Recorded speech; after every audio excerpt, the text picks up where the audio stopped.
Hello friends, welcome to the Soujanya kitchen. ఈరోజు మన recipe వచ్చేసి ఏం కర్రీ అత్తం ఇది? గుడ్లు నెత్తళ్ళు కర్రీ, ఆంధ్ర స్టైల్ కదా.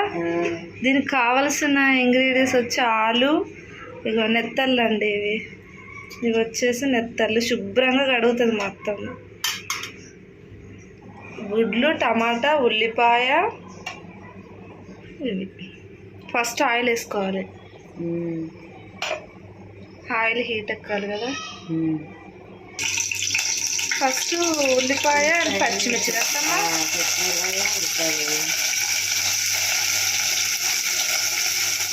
ఇది కాసేపు ఫ్రై అవ్వాలా.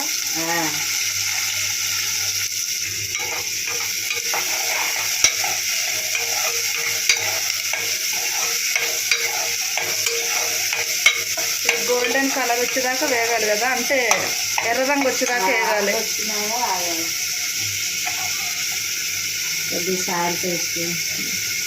వేగుతాయి కదా, సాల్ట్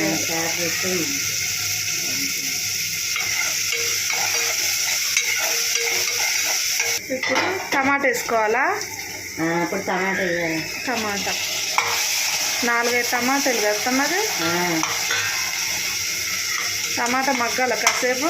అయితే మగ్గిన తర్వాత ఆలుగడ్డ వేసుకోవాలా. ఒక 2-3 ఆలుగడ్డలు కదా అవి కూడా వేగినాక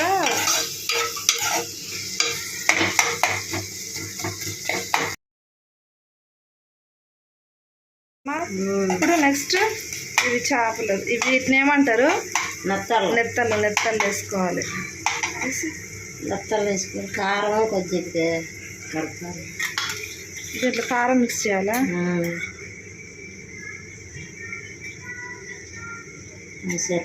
కారం వేసుకొని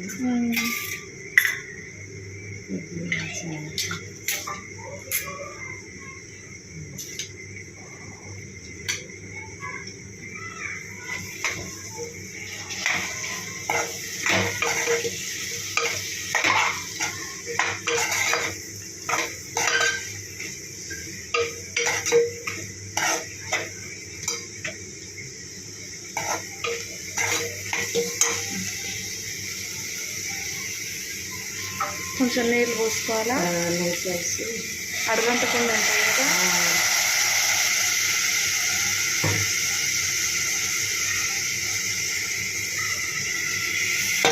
కాసేపు మగ్గాల. ఇది కాసేపు మగ్గాల. గుడ్లు ఇలా చేస్తే గ్యాస్ స్టవ్లు రాదు. అలా వేస్తే ఎలాంటి గ్యాస్ స్టవ్ లాంటివి రావు. ఫ్రై చేసే కన్నా ఇలా వేసుకోవడం బెస్ట్. దీన్ని కాసేపు మగ్గించుకోవాలి. చింతపులుసు పోస్తావు కదా, ఉడికిన తర్వాత కొంచెం కరివేపాకు వేసుకోవాలా.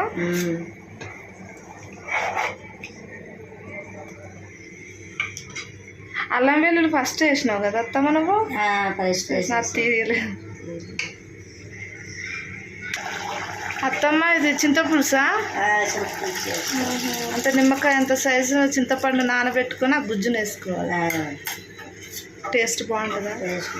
చేపలు వేస్తే బాగుంటుంది అత్తమ్మ. గుడ్లోని నెత్తళ్ళు వేసుకుంటే చాలా బాగుంటుంది. నేను వండితే బాగుంటుందమ్మా. బాగుంటుంది. ఇది ఎవరు నేర్పించారు వంట? నానే నేర్చుకున్నా. నువ్వే నేర్చుకున్నావా? కాసేపు మగ్గాలి అది. ఓ 10 నిమిషాలు మగ్గిన తర్వాత అయిపోయినట్టే. ఇంతే ఫ్రెండ్స్, గుడ్డు నెత్తళ్ళ కర్రీ రెడీ. ఒక దగ్గర పడేసింది ఇంకింతే. మీరు చేసుకొని టేస్టీగా తినండి, ట్రై చేయండి, చాలా బాగుంటుంది. కొత్తమ్మ మా ఛానల్ని లైక్ చేయండి, షేర్ చేయండి, సబ్స్క్రైబ్ చేసుకోండి. Okay, bye friends. ఇంకో రెసిపీతో మళ్ళీ కలుద్దాం.